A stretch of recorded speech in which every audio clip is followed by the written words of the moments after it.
On Thursday, the federal government commenced the distribution of free compressed natural gas tricycles to cooperatives across the country. The Presidential Natural Gas Initiative, in collaboration with the Federal Ministry of Labor and Employment, flagged off the exercise in Ogun State.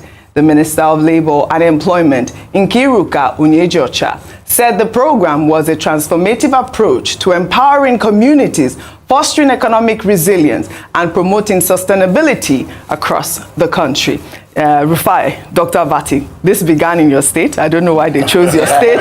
They did not choose your state. Our Lagos, we were hailing you guys yesterday. But it started in your state, and I think it's a great initiative. Nkiru Onyejocha said that, it is for, the cooperatives, and that the money will be shared amongst the members. I mean, they've donated it for free. While I think it's a great initiative, a lot of people have also talked about the issues of CNG. Meanwhile, a car powered by compressed natural gas exploded at the filling station in Edo State on Thursday. Eyewitnesses in the area said no fewer than 3 persons were rushed to the hospital in the aftermath of the explosion. God of mercy. Jehovah. But the thing do you like this? Why you not follow that motor? Why carry that man just now? Why they carry go hospital? You don't carry come out.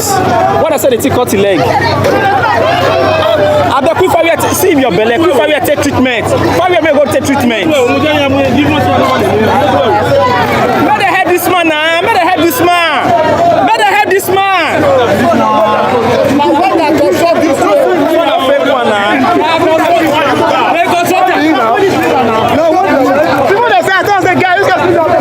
All right, Rufai, the floor is yours. Justice for Rufai. But I know that you are a great advocate for CNG. What do you think happened here? I even drive a CNG car. Yeah, that's right. So from investigation, it was not the correct cylinder. It was something that was just coupled together for them. And that's why, please, only go to the authorized registered outlet for CNG conversion. And like I was saying before we came on air, we knew things like this was going to happen. Because in the race to be able to get your CNG and all of that, you can just call one person to help you fabricate one. It doesn't make it the correct. Because the original CNG something is a bulletproof compartment. And it can withstand a lot of pressure as regards gas. So please, let us just get it right and all of that. And this should not stop the presidential CNG initiative. In fact, we should also explore other sources apart from CNG. I've always been talking about an energy mix. Let's explore electric. I'm happy about Innoson having an electric car. I think Nord too has the capacity for that, and a couple of other car makers. Let's also look for, other sources. Let's support. The other day you brought a story of a guy doing geothermal battery. Let's also generator. Let's also support. If we have an energy mix that that comparatively we can switch to this and that, it will help a great deal. Fantastic. Well, all right. Well, in another development, customers of Guarantee Trust Bank over the course of the week complained about their inability to access banking services due to ongoing downtime, despite the bank's claim of completing the transition to a new core banking application. Some customers complained that they are unable to access their funds or make transfers. Some accounts showed zero balance, despite having funds in their account. Well, on Wednesday, in a statement posted on X, GTB informed its customers that its digital banking channels are now online and thanked its customers for their understanding and support. But obviously, this is still not the case. I mean, some of those images I have there are some of our staff here in Arise News showing zero Naira in their account. I mean, let me just take a quick comment from a user on social media. They wrote, GT Bank has held me hostage this week with my funds. No resolution, no light since Monday because National Grid and this stupid feeder that spoiled. Full stations are not selling fuel in kegs, no water because you can't pump. Basic necessity has become a myth because I am Nigerian, the failure of the system. But I know that, GT Bank has tried to, communicate with their customers. But it is so frustrating. Like that Twitter user alluded to the fact that not at this time, you can't transfer your money. I'm sure some people haven't even received their salaries. Ayo. All right, let me know. But yes.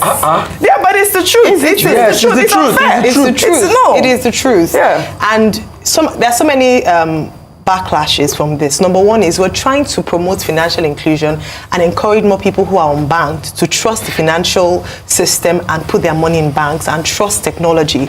Unfortunately, this gives bad press to that, and it discourages people from trusting institutions. I mean, if a tier 1 bank has such a big challenge like this, where people cannot access their own money, don't joke with the Nigerians' money, you know, and then a lot of people didn't have access to your salary. If it was your salary account, you were in big trouble. It's the middle of the month. People started giving excuses or saying stories that sounded far-fetched. Cite one example. What?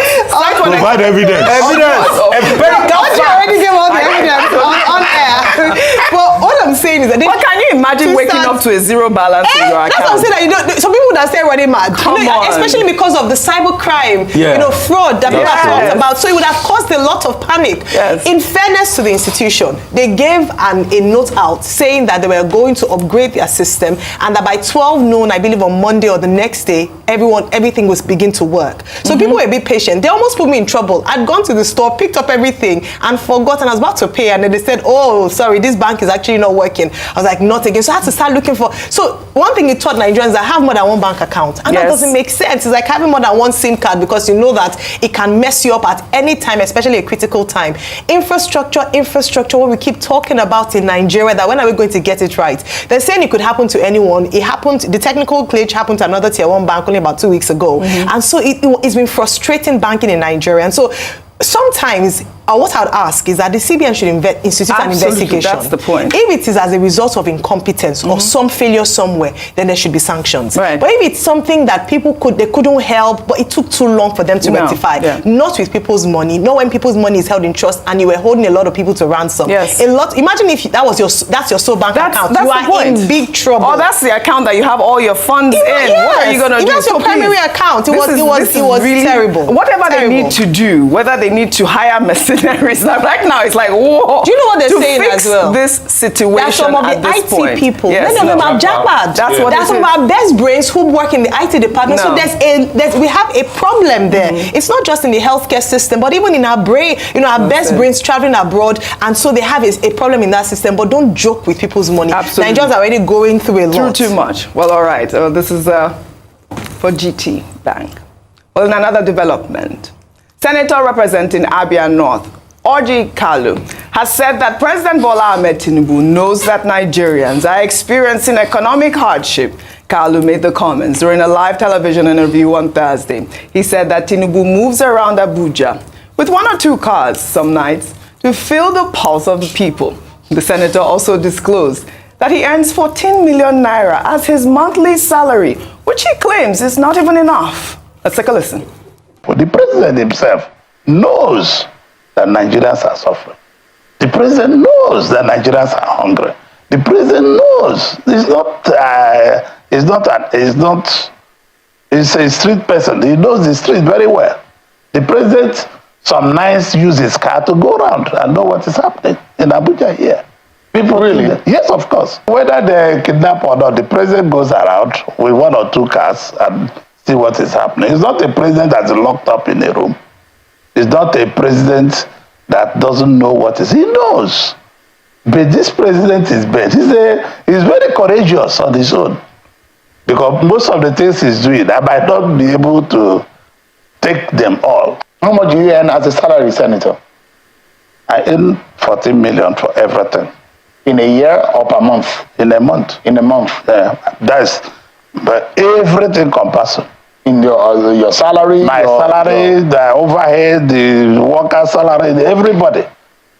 So you don't think that is enormous? No, it's not. You're not the only one. No. Let me be honest with you. Do you know this money I have to buy fuel, I have to travel to my constituency, I have to maintain constituency office, I have to sit in the constituency. It's not enough. And Dr. Abati, everything compassing is not enough. I mean, what are we not going to hear in Nigeria? Well, let me take this reaction before I come to you, Dr. Abati. This is from Ennis, who wrote, "You are earning 14 million naira monthly for doing nothing. Come on, Nigerians. It is high time Nigerian people wake up to correct this injustice in the society. 14 million naira divided by 160 people or workers by Nigerian minimum wage is 87,500 naira. I know feet shout. Dr. Abati, I mean, Well, over you to see, these your lawmakers, they are very interesting people. And someone like Senator Uju Okalu, he's been governor twice. He's now a senator. I mean, he will qualify as a statesman, you know, and he's a grandfather. He's, you know, he's been around. And then he would go on television to tell Nigerians that 14 million naira is not enough for him in a month, that in fact he uses it to buy fuel to go to his constituency. Yes. And everything encompassing, everything, 14 million naira. In a country where some people have just spoken that some people have not received their salary because some banks are not functioning. How does he want people like that here listening to him to feel? I don't know. And then, you know, this 14 million naira, okay, is from Igberi in Abia North, that's his constituency in Abia State. So even if he spends 1 million naira to go from Abuja to Igberi, he cannot spend up to 14 million naira. So I think this is the point that Nigerians make about these senators. That look, they are overpaid and underworked. Many of them are guilty of absenteeism. Many of them go there to just snore and sleep during proceedings. When they don't show up, they say they are doing committee work. Well, that's why Nigerians are saying we should have a unicameral legislature. Yes. And the work of the members of this unicameral legislature should be part-time work. Yeah. All the people in the National Assembly who are doing nothing, who have nothing to do, you know, they are collecting 14 million and they have the effrontery to come and tell us that it is not enough. So how much does Senator Jikalu wants to earn? How much will be enough for him? Perhaps 150 million naira per month. That's very ridiculous. Right. Number two, he made the point that his committees that are given vehicles, not members of, you know, of the National Assembly. Okay. What I know is that there is no member of that National Assembly that doesn't belong to one committee or the other. Except Senator Jikalu is telling us that the committees of the National Assembly, the people who are using those cars are goats. And then we will ask the question that, okay, how does he reconcile that with other, you know, senators who have told us before that they use the 65 million naira SUVs that they've been given for constituency work? And Nigerians are saying, no, you can't be riding expensive imported vehicles. Go and ride innocent. Go and ride other locally assembled cars. Just make sure you don't get CNG that is put together by welders so that you can be safe. Number three, I think he went overboard when he was saying President Tinubu is from the street. He knows the street. He knows what Nigerians are suffering. And he will deal with it. That he goes out in the evening. And with one or two cars. That's a security breach. I don't think it's a good thing to be announcing that sometimes in the evening, President Tinubu goes around, you know, Abuja. In a country where there are kidnappers. He said it doesn't matter. No, we don't want our president to be kidnapped. Because people are angry, that they are hungry. If he goes about driving around, well, I don't know.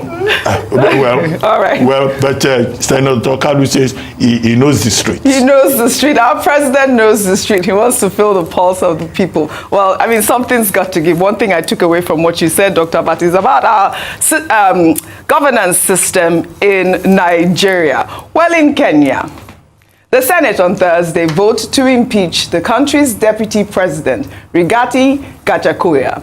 Despite a plea from his lawyers to postpone the proceedings, the lawyer said the deputy president was hospitalized after falling sick hours before the vote was set to hold.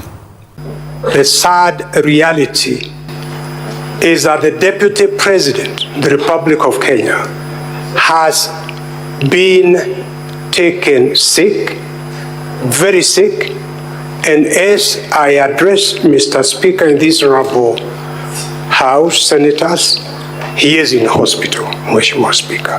That is a sad reality. All right, Rufai, the deputy president there in Kenya was charged with multiple charges of corruption, but it's basically, people are saying it's really not about that. It's about the infighting within the president and Oji, you're spot on. So The these two deputy people president. came together, they coalesced to be able to get power. Yeah. Gachagua went against him when those protests were rife in Kenya. In fact, a lot of criticism, a lot of people said, you're playing with fire. This is your government. You are going against your government in a bit of siding with the people. Yes. And that went south. The moment Ruto was able to consolidate power, the next thing he did is he went for him. He went to the hospital, said his chest was paining him and all of that in the hospital. But the chest pain couldn't stop the impeachment. He still had to go. But my fear in Kenya is this consolidation of Ruto. Hope he will not build another hegemon. Because now, Ruto will be able to reign supreme. The question is, will Gachagua now go back to his political base and get ready for the next election? I don't see if he's going to get any mileage because Ruto is the incumbent president and he's going to consolidate on the power. Because Gachagua brought a lot to the ticket in the last elections. Will he now able to go to the opposition and do a deal? As far as we speak today, Oji, there's no opposition in Kenya. You know why? Because Ruto has, let me use one worry term, columbied the neck of Baba, what's his name now? Odinga.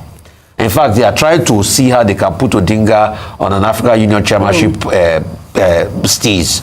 So you can see now that that's how opposition is taken away on the African continent. And Ruto will reign supreme. And Kenya is having a lot of problems. Like India are trying to dominate Kenya with Adani Group. Yeah, so what do you think about the whole process, though, in terms of the impeachment and all of that, Dr. Bati, really quickly? Well, I said it, I think, earlier on. The process that they follow in Kenya, last week, the lower parliament voted to impeach. But that then set the stage for the upper parliament, the Senate. We took the decision, 2/3 of the 67 members of the Senate voted to impeach.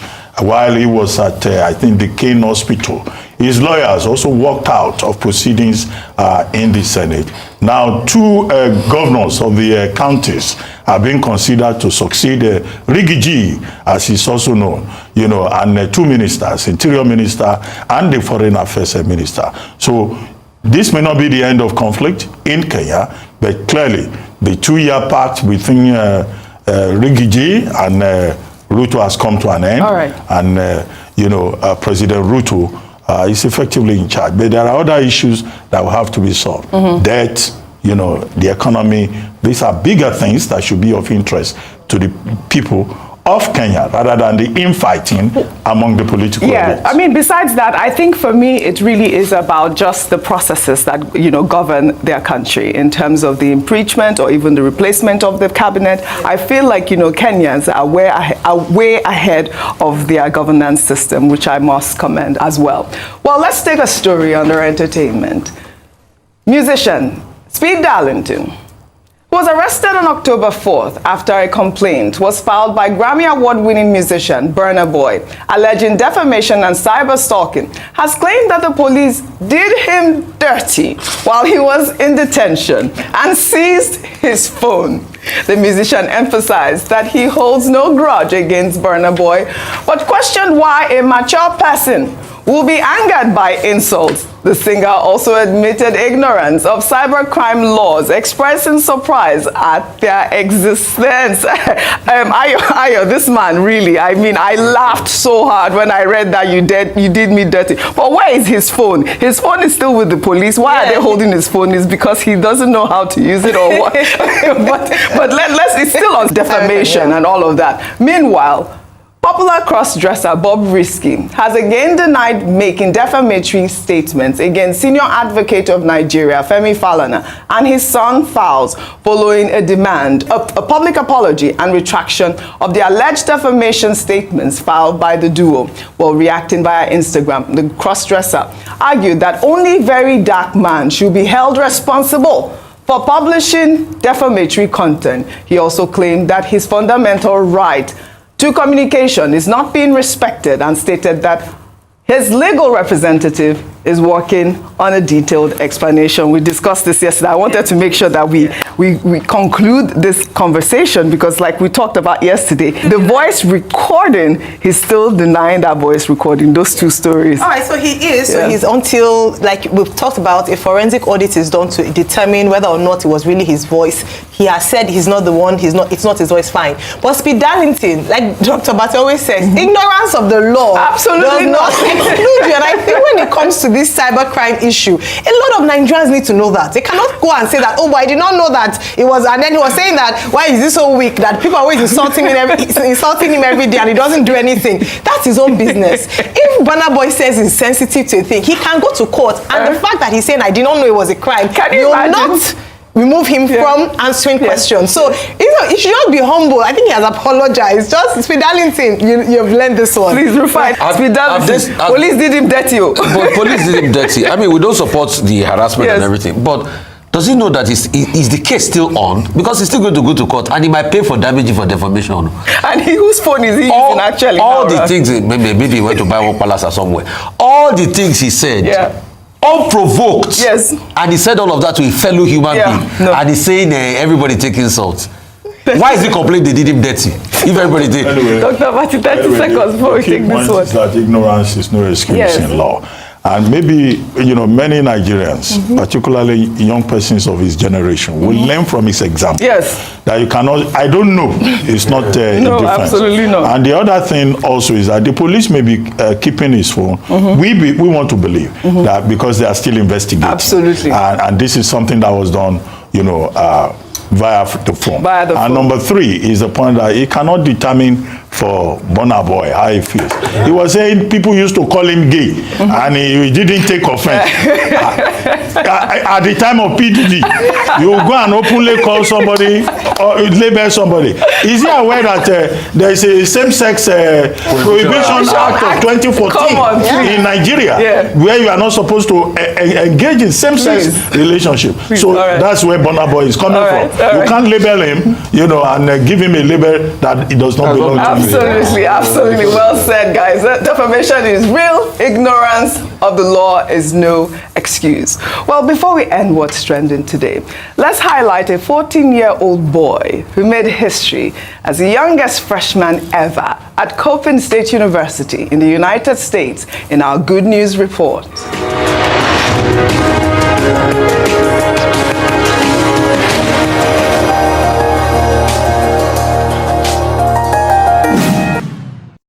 As the news of a 15-year-old boy, Chinemere Okpara, who sued the Federal Ministry of Education, the Joint Admissions and Matriculation Board, and the National Universities Commission over the government's policy, which seeks to limit admissions into Nigerian universities to applicants who attain the age of 18. A 14-year-old boy, Wes Mahmood, has made history in the United States as the youngest freshman at Coppin State University in Baltimore. Mahmood never imagined he would be studying cybersecurity engineering at Coppin on a full scholarship before he was even old enough to drive. The genius, however, has always been ahead of the curve. His mother taught him how to read by the time he was 3 years old, and he started first grade at the age of 4. Mahmood, when asked about his achievements, said that for him, it is not about making history, but about setting an example for other teenagers. For me, it's not so much as making history that's important, but it's really just giving an example to the other young 13-year-olds out there, 14s, or even 15-year-olds that are aspiring to do these certain things. So maybe if they aren't trying to go to college, but they may want to start their own business, it's just great giving that example to them. Amazing, amazing, amazing young talent. I mean, I really loved his response there. To set an example for other teenagers at a time where in Nigeria, the age limit has been put at 18. A precocious young child. Yes. Who is obviously a genius. But I want to highlight something in this story, which is the role that parents and parenting plays in identifying genius earlier on in a child. If you recall, you had mentioned that his mom taught him how to read at 3. Yes. And it reminds me of the story of Ben Carson. Ben Carson also alludes the success that he's enjoyed as a surgeon to the role his mother played. So kudos to moms out there. Yeah, thank you. So kudos to you. So just being able to identify Yes. your child's giftings Yes. and harness those giftings, and not an enabling environment by the government of your country Yes. to ensure that your gifts thrive. And that's what we're asking for here in Nigeria. 30 as well. seconds. Speaking of mothers, I'll use a mother to 2 superstars, basketballer Yes. and 2 another Yes. top tennis star, you know. And she's there. And she's there. Mom is But there. Thank speaking you. about Benkasi's story, he started on the wrong footing. Yeah. He wasn't doing well academically until his mother said, you can't watch television again because Yes. that was a distraction. And the first time he started getting the results of all he used to read in library Yes. when they was told to spell agriculture in class. Yeah. And that speaks volumes. Kudos. Jam, hope you are watching. I'm excited that you have pushed it till the next academic season. But please, young people like this is how we're going to allow them with. Jam, you're on this beat. Congratulations Absolutely. to the young prodigy and to the mom, as you have pointed out. You remember also the Mafidons Yes. in the UK, you know, graduating from university even before the age of 18. What Nigeria should learn is that there are exceptions to Yes. every rule. Fantastic. What JAMB has now done is to say, well, till August 2025, persons who are 16 should be allowed to gain admission. Fantastic. But then the debate should continue. Fantastic. And also, you know, Right. we hope that All right. government will listen to the people. Right, absolutely. The debate should continue. I'd like to thank you all for your great analysis, as always, on What's Trending. I hope you have a great weekend. Well, that's all I have for you guys on What's Trending today. I'll see you all next week.